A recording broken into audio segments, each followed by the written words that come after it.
as well as change.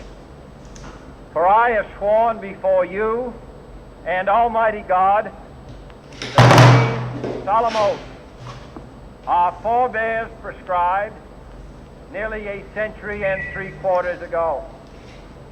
The world is very different now, for man holds in his mortal hands the power to abolish all forms of human poverty and all forms of human life. And yet the same revolutionary beliefs for which our forebears fought are still at issue around the globe. The belief that the rights of man come not from the generosity of the state, but from the hand of God.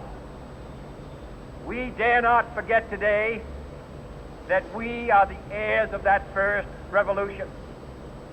Let the word go forth from this time and place to friend and foe alike that the torch has been passed to a new generation of Americans born in this century, tempered by war, disciplined by a hard and bitter peace, proud of our ancient heritage, and unwilling to witness or permit the slow undoing of those human rights to which this nation has always been committed and to which we are committed today at home and around the world.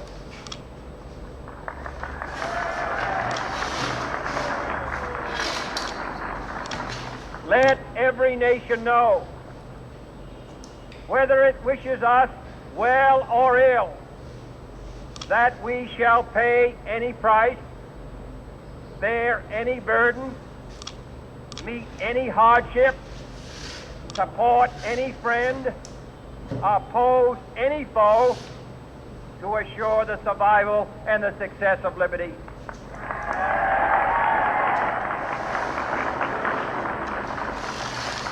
This much we pledge and more. To those old allies whose cultural and spiritual origins we share, we pledge the loyalty of faithful friends. United, there is little we cannot do in a host of cooperative ventures. Divided, there is little we can do, for we dare not meet a powerful challenge at odds and split asunder. To those new states whom we welcome to the ranks of the free, we pledge our word that one form of colonial control shall not have passed away, merely to be replaced by a far more iron tyranny. We shall not always expect to find them supporting our view, but we shall always hope to find them strongly supporting their own freedom, and to remember that in the past, those who foolishly sought power by riding the back of the tiger ended up inside.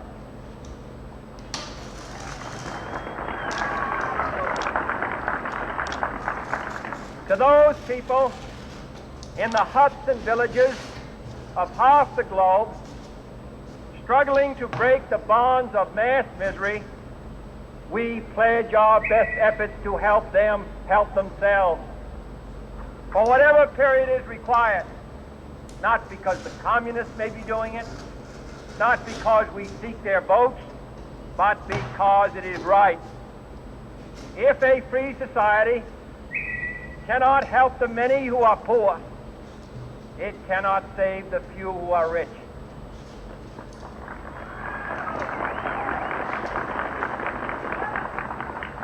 To our sister republics south of our border, we offer a special pledge to convert our good words into good deeds, in a new alliance for progress, to assist free men and free governments in casting off the chains of poverty. But this peaceful revolution of hope cannot become the prey of hostile powers. let all our neighbors know that we shall join with them to oppose aggression or subversion anywhere in the Americas. And let every other power know that this hemisphere intends to remain the master of its own house.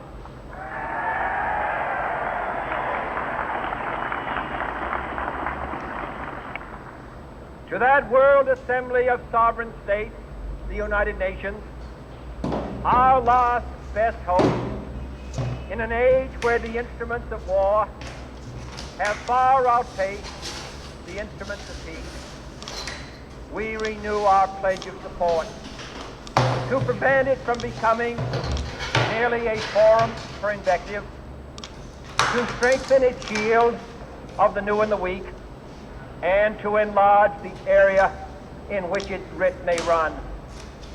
Finally, to those nations who would make themselves our adversary, we offer not a pledge, but a request that both sides begin anew the quest for peace. Before the dark powers of destruction, unleashed by science, engulf all humanity in planned or accidental self-destruction. We dare not tempt them with weakness, for only when our arms are sufficient beyond doubt can we be certain beyond doubt that they will never be employed. But neither can two great and powerful groups of nations take comfort from our present course, both sides overburdened by the cost of modern weapons, both rightly alarmed by the steady spread of the deadly atom, yet both racing to alter that uncertain balance of terror that stays the hand of mankind's final war. So let us begin anew, remembering on both sides that stability is not a sign of weakness, and sincerity is always subject to proof. Let us never negotiate out of fear, but let us never fear to negotiate.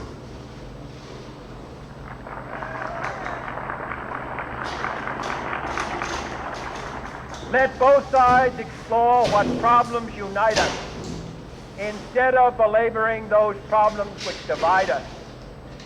Let both sides, for the first time, formulate serious and precise proposals for the inspection and control of arms, and bring the absolute power to destroy other nations under the absolute control of all nations.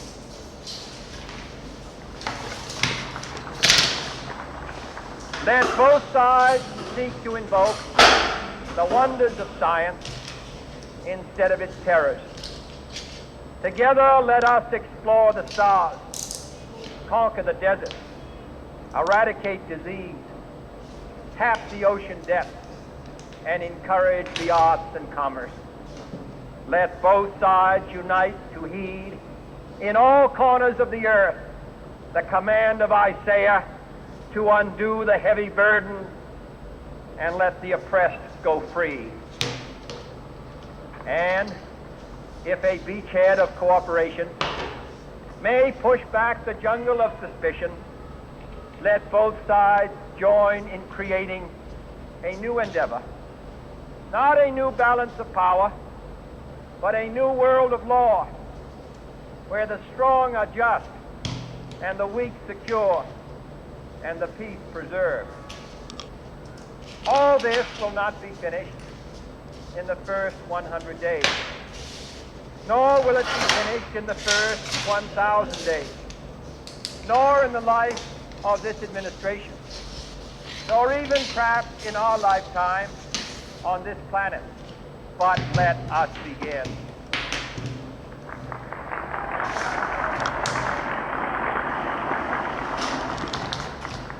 In your hands, my fellow citizens, more than mine, will rest the final success or failure of our cause.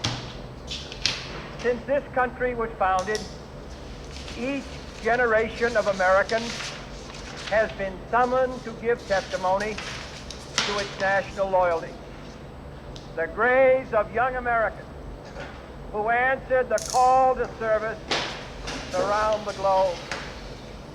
Now the trumpet summons us again, not as a call to bear arms, though arms we need, not as a call to battle, though in battle we are, but a call to bear the burden of a long twilight struggle, year in and year out, rejoicing in hope, patient in tribulation, a struggle against the common enemies of man, tyranny, poverty, disease, and war itself.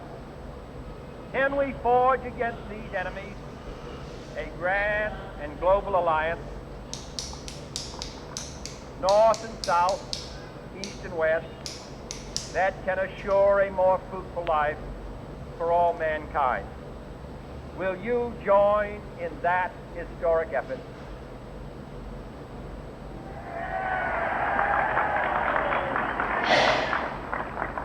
In the long history of the world, only a few generations have been granted the role of defending freedom in its hour of maximum danger. I do not shrink from this responsibility. I welcome it.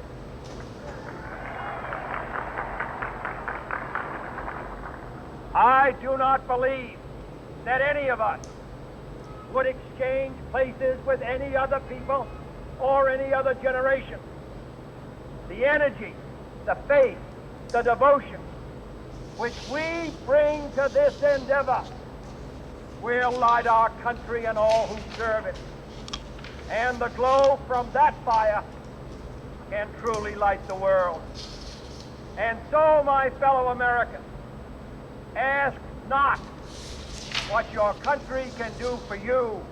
Ask what you can do for your country.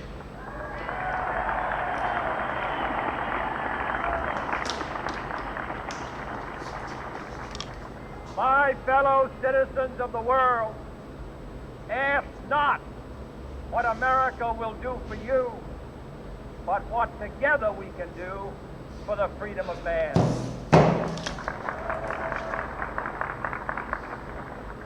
Finally, whether you are citizens of America or citizens of the world, ask of us here the same high standards of strength and sacrifice which we ask of you.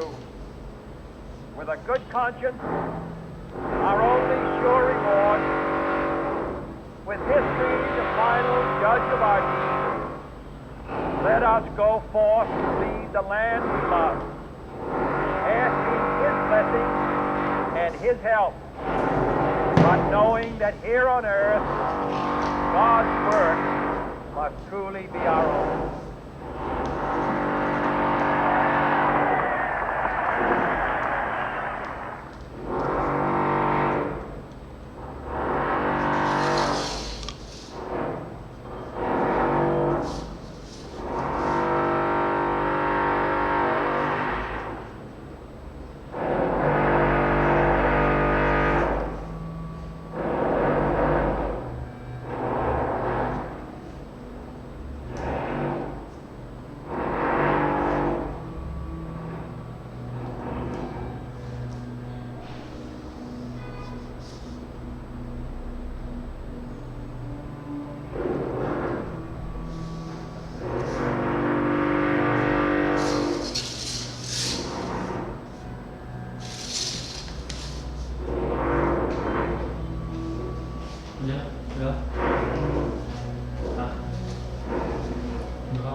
quay rồi.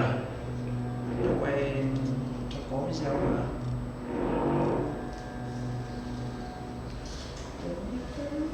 Thế quay thì cắt cái cảnh ghép với cắt cái gì? Hả? Quay thật anh quay ở đấy thì ghép với cắt.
Biết họ sữa mèo không?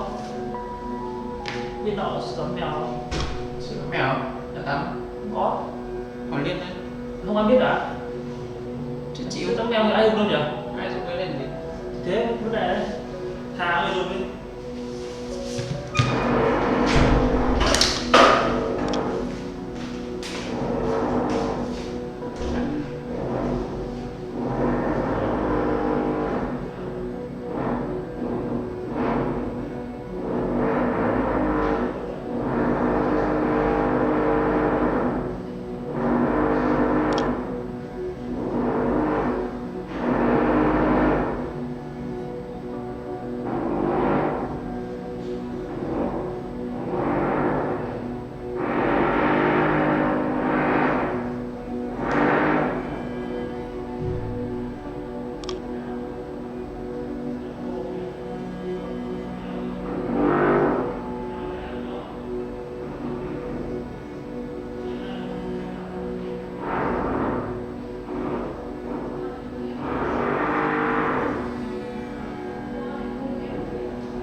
Thực ra mình nó vẽ kiểu vẽ tập thực ấy, mình vẽ lại mấy cái bức chân của con đấy ấy.